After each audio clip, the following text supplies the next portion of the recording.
Thanks for staying with us. It's still in the game. It's now time to turn our attention to the world of rugby. And we'll have to talk about the Rugby World Cup taking place right there in France. It is a big one for Africa's representative, talking about Namibia later tonight. They will be taking on New Zealand, the three-time champions of the world. And we know quite well that that's an Herculean task for the Namibians who lost their opening game to the Italians. Now, join us to discuss this, even as Namibia seeks to, a bit of redemption right there from, the New Zealanders.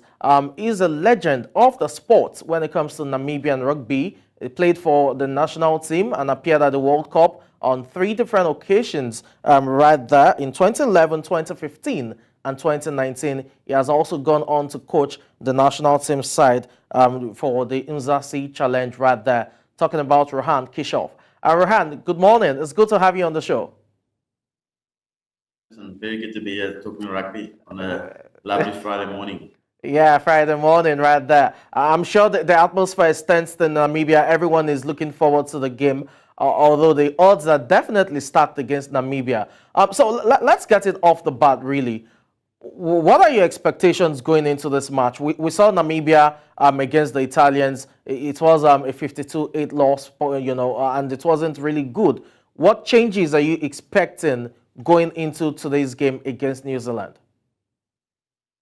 No, I think this year's World Cup will probably be the most fierce contested World Cup in quite a while, with a lot of teams being at their peak and peak performance at the moment. But last weekend, I think it's easy to look at the score and just think that was all bad. But I think Namibia slipped those three tries right there at the depth, last 8 minutes. So if you take that away, and there was a couple of positives, actually a lot of positives that came out of the game. Italy, like their own coach also said prior to the game, that probably the best that they've been prepared for a World Cup ever. So they also there meaning business. So I think going into the All Black game, obviously this is a great experience for any player. Any young boy dreams of playing against the All Blacks and facing the Aka. So that in itself obviously is a great experience for the guys. And we can only hope and believe that the guys will step up to the occasion and obviously build on the positives from the Italy game and yeah, keep on growing. Because yeah, in a game like this, you know it's going to be very tough. The All Blacks are top three side in the world. Um, the only team that have won the World Cup back to back. So I think no one is at the disillusion thinking Namibia is going to come away with the win, but we know they're going to make us proud, and we know they're going to give out their best. Like any other Namibia, any other player that is at the World Cup, only dreams about making the country proud and making the team proud. So I believe the guys will go out there tonight and do just that. Okay, let's look at the odds. I said earlier that the odds are stacked against Namibia. We know quite well that they've met three times at the World Cup, and it's all been victories for the All Blacks in terms of dominating the scene. The last time it was a 7-1 to 9 points loss for Namibia, which coincidentally was the 2019 World Cup, which you participated in as well. Now, as a former player and as a coach, you understand this game probably better than anyone else. What can how can Namibia approach the game in terms of trying to reduce, the attacking press of the All Blacks? And I'm saying that because when you look at the statistics, 20 tries have been scored by the All Blacks against Namibia in three World Cup matches. It's almost a try per 8 minutes on the average. So how would you expect the Namibian coach now or the Namibian players to address this issue? Because a try per 8 minutes is definitely not a good start to face. Yeah, no, definitely it's not a good stat. But I think in 2015 when we played him the first time in London at Olympic Stadium, I think our score was that day 45-13 or 15, something like that. From the minnow side in the World Cup, I think that was the best score against the All Blacks. So if you look at stuff like that, then you see positives in where there sometimes doesn't seem to be any positives. And again, in Japan, I think our halftime score was also uh, 28-6, something like that. And for that haywire, and some easy tries get snuck in there right at the depth, and that normally inflates the score. Sometimes just inflates the score, and if you look right off the bat just at the score, then sometimes it doesn't look like there can be a lot of positives. But in a game like this, obviously you want to be able to step off the pitch the end of the game with a sense of pride and a sense that you've done your best. So for Namibia in tonight's game is obviously the attacking prowess of the All Blacks are very, very good. So from the Namibian side, obviously we're going to stick to our structures and make sure that we plug all those holes so we don't leak those easy tries and make them work for it. I think um, a team like the All Blacks is a very well-oiled unit.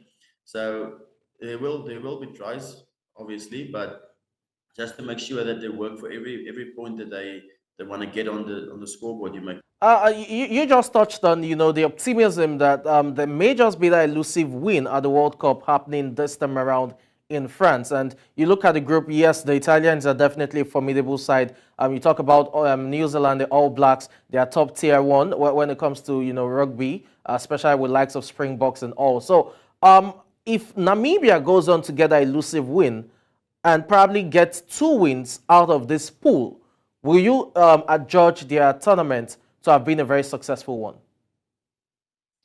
Samson, if I say we talk about Namibia, if we get two Uh-huh. wins, I think it will be declared a public holiday, seeing that the seeing that the games that's remaining is yeah, it's Uruguay and then the All Blacks this tonight, and then who's the other one playing France? France, yes. So, so yeah, it's then if you want to win two, then you have to win either New Zealand and Uruguay, or New Zealand France, or France and Uruguay. So that's a very tough task. But I think it's just yeah, that one elusive win is just that recognition. Going to work afterwards, and then after work also having a field session, getting back home at 8 o'clock and the evening, and then it's eat, sleep, repeat. So Okay. I think just for the guys, just to get that one elusive win, um, just for the recognition as well, and also obviously you go to World Cup to get a win. You don't go to the World Cup to just compete. So and we have been to 6 World Cups before and came very close. 2015, 1 point against Georgia. Mm-hmm. Um, 2019, that last game against Canada, when it was that hurricane, but the floods and stuff was going on in Japan. So that game against Canada was uh, pulled off, and that was obviously one that we targeted and thought it was going to be our first elusive win, but it was not to be Okay. with that game cancelled. So I think for the local people, yeah, that game will mean a lot for the players, obviously a lot, and for the union going forward. Obviously, Okay. it gives some confidence for World Rugby, for the powers to be, to see Namibia is on the right track as the second team from Africa to represent the world, yeah, the Oh, World Rugby at the biggest stage. So obviously, just being there, getting that first win, will stay us in good stead going forward. okay. Finally, Rohan, let's look at the sport now. We know quite well that the Springboks are on a different level, and they are the dominant force on the continent. For Namibia, they've done so well in terms of appearing at numerous World Cups. They are seemingly Africa's best team, aside the Springboks, who apparently are the top tier level. Now, when you look at rugby in Namibia, what policies, what reforms are you expecting to be implemented so that rugby develops further in Namibia and across Africa as a whole? Um, Namibia has a lot of potential, even though we're only a country of about 2.5 million people. We have a lot of we have a lot strong school system. We have a lot of talented players. The problem is just keeping hold of those players once school ends. Having a program in place for those players to keep on developing, and some of them going to South Africa across the border to study. Um, then obviously I have to have a pipeline and to keep tabs on those players and um, track the development, because your player pool in Namibia is only so big, so you need every player to be developed optimally and to his fullest potential. So I think obviously also coming along with that, financial support. Obviously, if you want to drive a professional system or even a semi-professional system, you're going to have to be able to put structures in place and perhaps get a couple of players or your core players on a contract base for them to be in a system where they don't have to work during the day, but they can focus all the energy and efforts on developing as a rugby player, and obviously at the end contribute to the country's success wherever they represent them. Yeah, so I think financial backing is probably one of the biggest things, but um, that also being said, I think what we've achieved with what we had, like you said now, Africa's, African champions.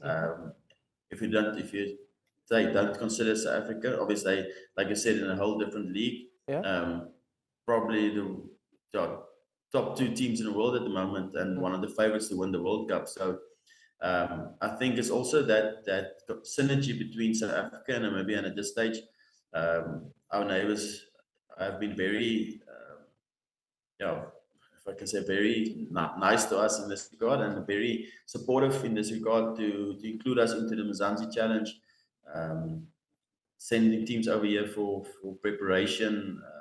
So that also helps with building lasting relationships and cross-functional relationships with other teams and other departments in the bigger rugby fraternity. And getting that experience over here to help us develop our local guys.